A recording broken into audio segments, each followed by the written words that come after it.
Amina hesitated, but Uncle Adamu's mean look forced her to comply. She approached Alaja Usman, her hands trembling. "You will make a fine wife," he said, reaching out to touch her cheek. Amina panicked, pulling back in fear. Uncle Adamu's face darkened.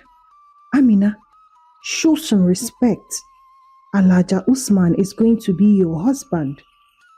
Amina's heart pounded in her chest. She couldn't hold back any longer. "I don't want to marry him," she cried out. Many years ago, in the city of Amina, there lived a young girl named Amina. Amina was only 11 years old when tragedy struck her family. It was a bright sunny day when Amina's life changed forever. She was playing outside her modest home, her laughter filling the air, when she saw a neighbor rushing towards her with grave expression. "Amina, come quickly. There's been an accident," the neighbor said, her voice trembling. Amina's heart pounded as she followed the neighbor to the hospital. Her parents had been in a terrible car accident. The doctors did everything they could, but it was too late. Amina's parents passed away, leaving her an orphan at just 11 years old. The funeral was full of tears and condolences. Amina felt numb as she watched her parents being lowered into the ground. She clung to her mother's scarf, the only thing she had left of her. Her world had shattered, and she felt utterly alone. A few days after the funeral, a man arrived at the house. He was Uncle Adamu, her father's younger brother. Amina had met him only few times before, but she knew he was the only family she had left. "Pack your things, Amina. You are coming to live with me," he said in a manner. Amina silently obeyed, too overwhelmed by grief to argue. She packed her clothes and her mother's scarf into a small bag. The journey to Abuja was long and silent. Amina stared out of the window, tears streaming down her face, wondering what her new life would be. When they arrived at Uncle Adamu's house, Amina was struck by how grand it was compared to her old home. The house was large with high walls and a big gate. But despite its size, it felt cold and unwelcoming. Auntie Binta was waiting at the door with her three children, all older than Amina. They stared at her with curious eyes. "This is Amina," Uncle Adamu said. "She will be staying with us from now on." Auntie Binta looked at Amina from up till down, her expression unwelcoming. "Welcome, Amina. Come inside," she said, her voice lacking warmth. Amina quickly learned that life with her uncle's family was not going to be easy. The first morning, Auntie Binta handed her a long list of chores. "You need to earn your keep here," she said sharply. "There is no room for idleness in this house." From then on, Amina's days were filled with cleaning, cooking, and looking after her cousins. She woke up before dawn to fetch water, scrub floors, and wash clothes. Her cousins treated her with disdain, ordering her around and mocking her whenever they could. Despite the hard work, Amina found comfort in the quiet moments. She would often sit in the backyard under a large mango tree, holding tightly to her mother's scarf and remembering the happier times. The memories gave her strength to endure her harsh new reality. A few weeks after Amina's arrival, Uncle Adamu's house was bustling with activity. It was the day of an important business meeting, and Uncle Adamu had invited his influential partner, Alaja Usman, over to discuss a significant deal. The living room, meticulously prepared with the finest teas and snack, lay down on a polished wooden table. Amina, as always, was tasked with serving the guests. She moved quietly, trying to remain unnoticed as the men discussed their business. But Alaja Usman's eyes kept drifting towards her, and she felt his gaze lingering longer than usual. Uncle Adamu leaned forward, speaking in a low tone about finalizing the 100 million deal. Amina couldn't help but overheard a small piece of their conversation. As she poured tea, the deal is crucial, Uncle Adamu said. It will secure our future. As the meeting drew to close, Alaja Osman requested for Amina to bring more tea. As she approached, he smiled, a glint of something unsettling in his eyes. Adamu, your niece is quite a diligent girl. How old is she? Uncle Adamu sensed an opportunity, responded, she's 11, but she's very matured for her age. Alaja Usman nodded, stroking his beard thoughtfully. She would make a fine wife. Adamu, I am interested in her. If you agree to the marriage, I will finalize the 100 million naira deal immediately. Amina nearly dropped the teacup, her hands trembling. She couldn't believe what she was hearing. Uncle Adamu's eyes lit up with greed, and without a moment of hesitation or thinking about it, he said, consider it done, Alaja. Amina will be your wife. That night, Amina lay awake, the words she has overheard echoing in her mind. She was just a child, yet her uncle had agreed to marry her off to a man old enough to be her grandfather, all for the sake of money. Tears streamed down her face as she realized how little her well being mattered to the only family she had left. She had to find a way out. The thought of escaping terrified her, but the thought of staying and becoming Alaja's wife was even worse. She even heard he is married to 6 women. That means she would be the seventh wife. Ah, she needed a plan and she needed it quickly. The following day, as Amina was scrubbing the kitchen floor, she overheard Auntie Binta talking on the phone. Yes, the deal is almost finalized. Once Amina is married to Alaja Usman, we will have all the money we need. She's just an orphan. It doesn't matter what happens to her. Auntie Binta laughed, a cold, cruel sound that sent shivers down Amina's spine. She grabbed the scrub brush in her hand, feeling a surge of anger and desperation. They were using her as a pawn in their own game of greed, and she couldn't let them win.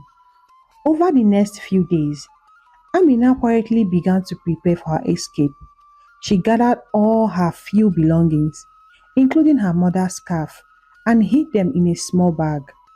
She observed the household's routine, noting when the back door was left unlocked and when everyone went to bed. Her heart raced with fear and anticipation. She knew that if she was caught, the consequences would be severe, but she also knew that staying there would mean losing her freedom forever. One evening, as Amina was setting the table for dinner, Alaja Osman arrived unexpectedly. He smiled at her in a way that made her skin crawl. Amina, come here, he said, his voice gentle. Amina hesitated, but Uncle Adamu's mean look forced her to comply. She approached Alaja Usman, her hands trembling. You will make a fine wife, he said. reaching out to touch her cheek. Amina panicked, pulling back in fear. Uncle Adamu's face darkened. Amina, show some respect. Alaja Usman is going to be your husband. Amina's heart pounded in her chest. She couldn't hold back any longer. I don't want to marry him, she cried, her voice shaking. Uncle Adamu's eyes blazed with anger. You ungrateful girl, after all we have done for you, you dare to defy us? Amina's open resistance only seems to amuse Alaja Usman. She is very young and spirited. She will learn her place in time. That night, Amina lay in bed, her mind racing. The confrontation had only solidified her resolve to escape. She waited until all the house was silent, then crept out of her room, carefully not to wake her cousins. As she reached the back door, she hesitated for a moment, listening to the quiet of the night. This was her only chance. With a deep breath, she slipped outside the house and ran into the darkness, leaving behind the life of servitude and fear that has consumed her. Amina ran through the street, her heart pounding with a mix of fear and a feeling of excitement. She had no plan, no destination, but she knew she had to keep moving. The city was a complex of unfamiliar roads, but she trusted her instincts to guide her to safety. She finally stopped in front of a small food shop, her legs aching and her breath coming on grabs. She crawled up on the ground, holding her small bag tightly, and she fell into a peaceful sleep, hoping that morning will bring some semblance of safety and hope. Morning came, and with it, a loud voice of Mama Ngozi. Who are you? And why are you sleeping here? Are you a thief? Amina looked up, her eyes filled with fear and exhaustion. She quickly explained her situation, her words troubling out in a rush. Mama Ngozi listened, her mean expression softening as she heard Amina's story. You poor child, she said finally. You can stay here, but you have to work for your keep. Help me in the restaurant during the day, and you can sleep here at night. Amina nodded, tears of gratitude in her eyes. For the first time in a long while, she felt a glimmer of hope. She had escaped the clutches of her cruel uncle and aunt, and now, with Mama Ngozi's help, she had a chance to rebuild her life.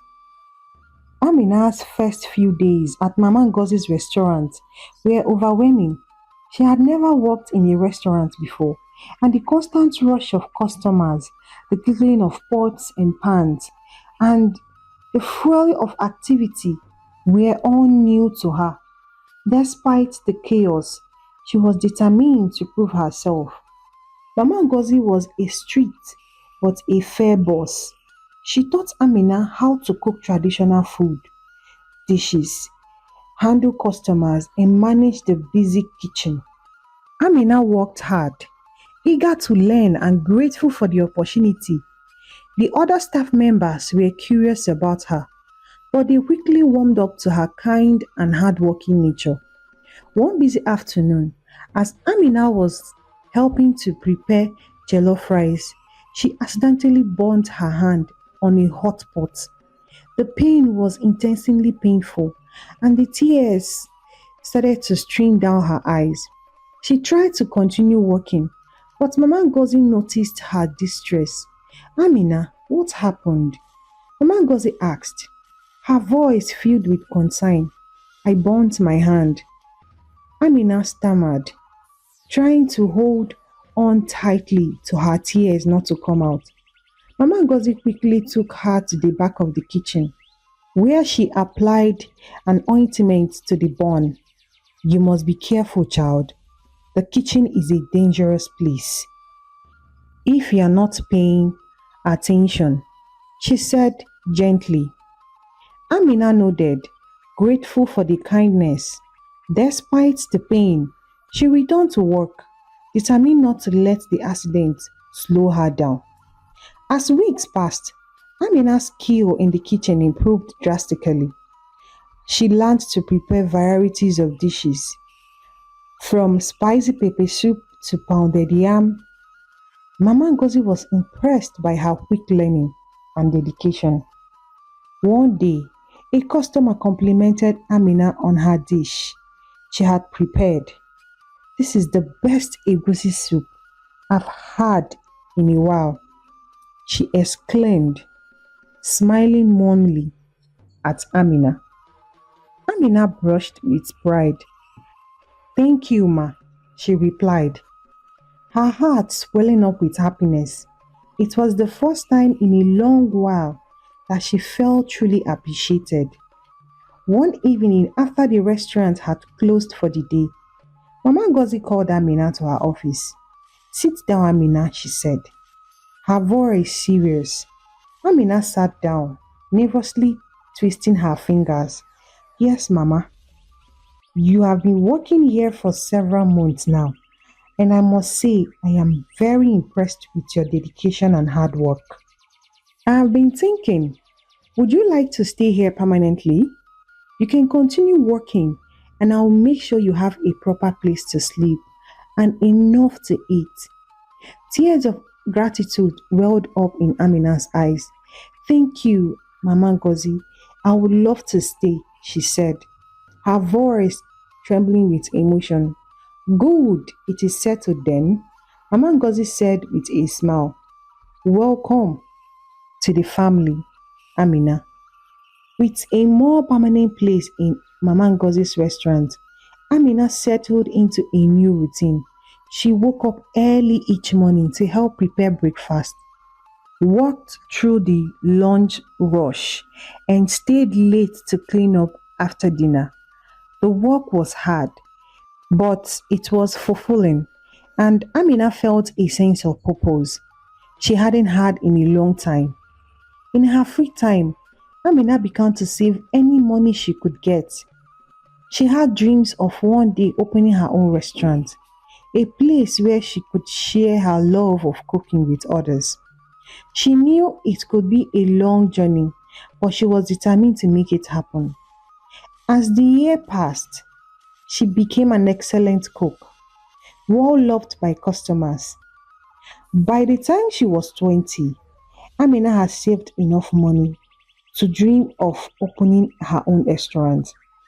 So she decided to open her own restaurant with the money she had saved over the years working for Mama Ngozi. She opened a small restaurant.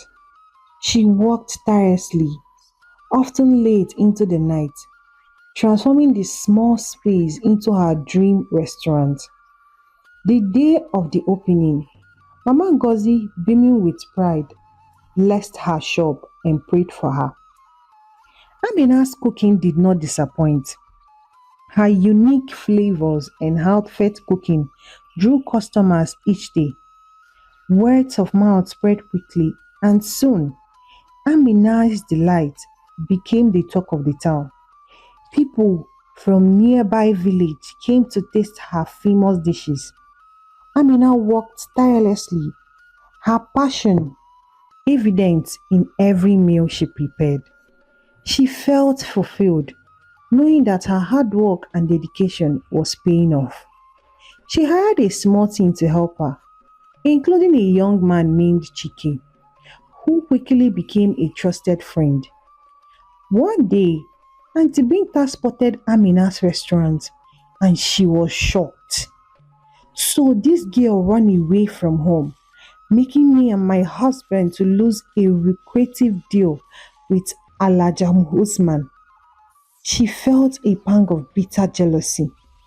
Determined to ruin Amina, Auntie Binta decided to set her up by spreading rumors. She hired some group of people to spread rumors that Amina used Juju and her pool in cooking, claiming it was the only reason people loved her food. The rumors spread quickly, fueled by the envy of others. At first, Amina didn't notice the change, but slowly she saw how once bustling restaurant started to empty.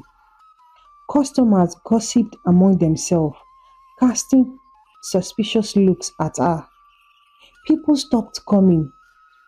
The situation worsened, and soon Amina couldn't afford to keep the restaurant open. One evening, she found an eviction notice on the door. Tears streamed down her face as she realized she had lost everything she had worked hard to build. Chike, the young man who she employed, had grown to admire Amina's strength and spirit, found her weeping in the restaurant. He comforted her, expressing his unwavering belief in her. They had worked side by side. With that, their bond grew stronger each day. When the restaurant was running and bustling with customers, they fell deeply in love, and their love brought out the best in each of them. Chike couldn't stand by and watch her suffer, so he offered Amina a place to stay and helped her rebuild her life. Amina agreed because she has no place to go. He took her to his village, far away from the city and the cruel rumors. It was there that Amina discovered Chike's true identity. He wasn't just an ordinary person, he was a prince, a heir to the throne, which surprised Amina. But Chike and Amina grew more closer and fell more deeply in love. They got married in a grand ceremony, and Chike took Amina abroad to start a new life. With his support and her cooking skill, Amina opened a new restaurant, which became even more successful than before. When Uncle Adamu and his wife Binta heard about Amina's new life, they were shocked and filled with regret. They realized that the greed and cruelty they had cost them dearly. Amina, on the other hand, had found happiness and prosperity beyond their wildest dreams. One day, Auntie Bita, filled with guilt, decided to call Amina to confess and beg for her forgiveness. She confessed to Amina that she was the one who spread the false rumor, but it was too late. Amina's life had taken a new direction, filled with love, success, and fulfillment. Amina's story teaches us many valuable lessons. It shows the power of resilience and determination, the importance of kindness and compassion, and the ultimate triumph of good over evil. Despite the hardship she faced, Amina never gave up. She found love and success in the most unlikely places. The story reminds us that no matter how difficult life may seem, there is always hope. With courage and perseverance, you can overcome any obstacle and found your path to happiness. Amina and Chike lived happily ever after, their life a beacon of hope and inspiration for others. Uncle Adamu and his wife Binta lived with the regret of their action, a constant reminder that greed and cruelty brings nothing but sorrow. African Folktales by Mona Family. I know you have learned a lot from this story. We are sending a special hug to Gloria Anderson from Jamaica and Blessing Ogene from Nigeria. We appreciate your love on our last video. Thank you so much for tuning in. Comment below where you are watching from. Let us send you a special hug. Don't forget to share to your loved ones. Thank you and God bless you.